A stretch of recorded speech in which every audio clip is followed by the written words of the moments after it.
Olá, eu me chamo Aila Cristina Lopes Moura, sou egressa do mestrado acadêmico em letras da UFMA.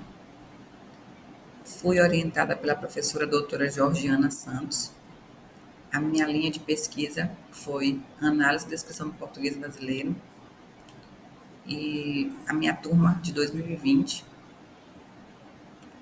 o mestrado acadêmico em letras fez toda a diferença na minha vida, especialmente na profissional. Hoje eu colho bons frutos após me tornar mestra na minha carreira. Então, o título da minha pesquisa foi Colofé Olorum e Lexirê, a terminologia do candomblé em São Luís, Maranhão. Aqui é a divisão da nossa pesquisa, né? Como é que ela se dá. E o objeto de pesquisa é o universo linguístico de candomblecista de São Luís, Maranhão. Então, é o que norteia, né, a nossa pesquisa. E a questão, o problema, se essa chamada língua de santo, ou língua do povo de santo, usada em contextos específicos pela comunidade religiosa do candomblé em São Luís, constitui uma terminologia. Então, a pesquisa é focada nos falares dos candomblecistas naturais de São Luís, que frequentem algum terreiro de candomblé. Por que esse trabalho? Depois de vasta pesquisa, concluímos que ainda não havia pesquisas ou glossários sistematicamente compilados sobre uma pesquisa nesse âmbito, né, em relação ao candomblé, ao vocabulário do candomblé. Já havia uma pesquisa do tambor de mina, mas do candomblé não. Trazer também essa terminologia para os estudos acadêmicos, né, trazer para a universidade e, com isso, tentar diminuir as barreiras do racismo religioso e poder contribuir, né, para a valorização desses estudos linguísticos, especialmente no viés da terminologia cultural. O objetivo geral da nossa pesquisa foi elaborar um glossário, né, sobre dessa terminologia. E esse glossário é dividido de uma forma que o consulente ele possa entender melhor, especialmente aquelas pessoas que são leigas no assunto. Então, como objetivos específicos, identificar termos da língua iorubá utilizadas nesses contextos de uso, né? E outras línguas também de outras nações que apareceram, né? Possam ter aparecido. E também termos de língua portuguesa que tenham sido criados para atender essas necessidades de fala. Verificamos também os conceitos atribuídos a esses termos, conceitos dados pelos filhos, filhas, mães ou pais de santo. Verificamos a etimologia desses termos e observamos em quais grupos temáticos essa terminologia se encaixa. Como fundamentação teórica, nos baseamos nos estudos do candomblé, né, por meio de Parés e Ferreira. Ferreira, que é o Euclides Ferreira, que é o Euclides Talabian, o pai de santo que trouxe o candomblé para São Luís. É norteada também pelos estudos sobre línguas africanas, especialmente baseados nos estudos da Eda Pessoa de Castro, os estudos de terminologia, onde a gente vê autores importantíssimos como Cabré e Barros, terminografia e a terminologia cultural, baseada nos estudos de Dick Kidire. Como é que ficou estruturada a nossa dissertação?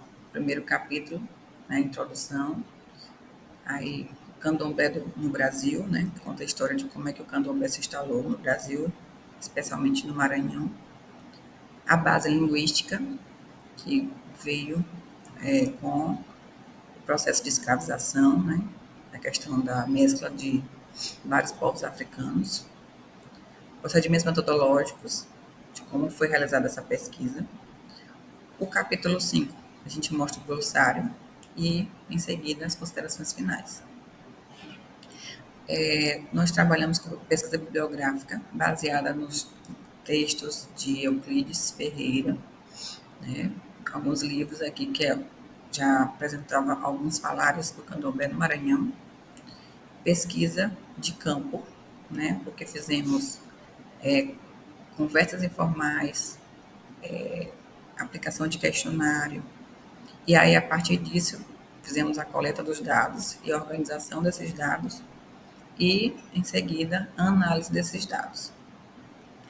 Os grupos linguísticos que nós encontramos foram instrumentos musicais e toques, objetos sagrados, culinária, formas de tratamento, vestimentas sagradas, cumprimentos, parte do corpo, ritos sagrados, espaços sagrados e outros. Então, os termos eles estão divididos entre esses grupos linguísticos e os grupos outros são termos que nós encontramos, mas que não se encaixavam nos outros grupos. Então, o nosso glossário ele ficou assim, né? A gente mostra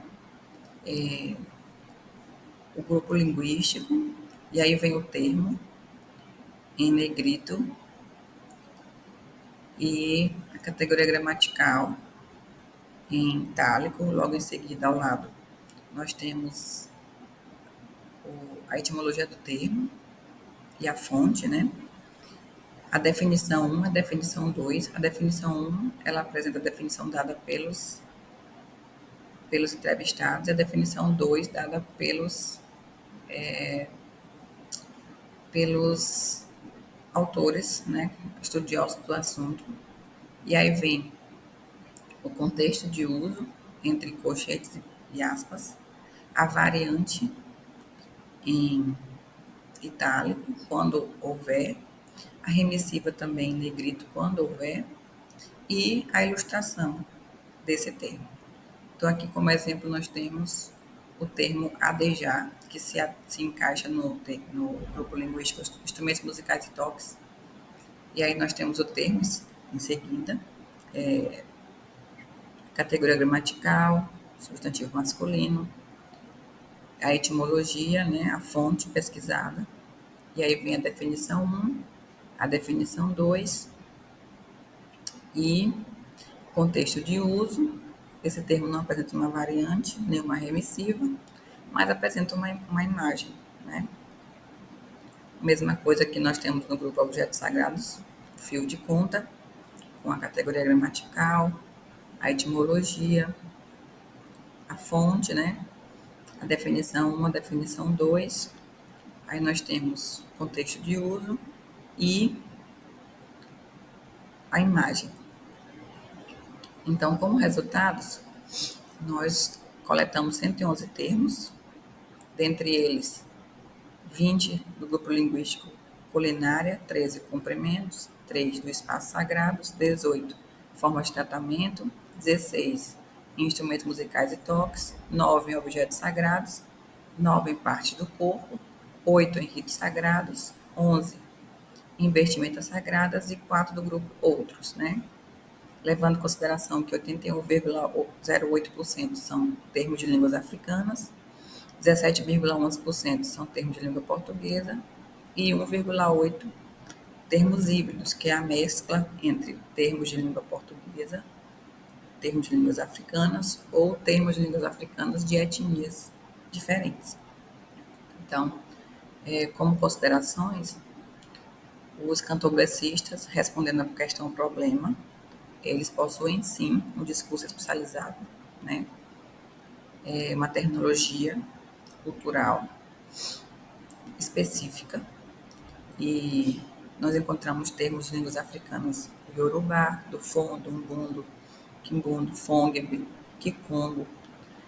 Encontramos termos híbridos também, que é dessa mescla entre a língua portuguesa e línguas africanas, como já mencionei, entre línguas de diferentes nações. E encontramos também o termo chumbetá, que ele não apresentou uma etimologia, então nós acreditamos que seja uma questão de influências indígenas, que tem muito no Maranhão, né? Ou uma questão de oralidade que tenha sido passada, e aí se perdeu, né? o termo original, mas o que encontramos hoje a gente resolveu deixar no texto por isso. Então, este estudo ele pretende colaborar com os estudos terminológicos realizados no Maranhão, especialmente no âmbito da terminologia cultural. E é um estudo que ele pode ser aproveitado, né, pode ser mais esmiuçado, né, para uma possível outra pesquisa. Aqui algumas referências do nosso trabalho. Agradeço. Obrigada.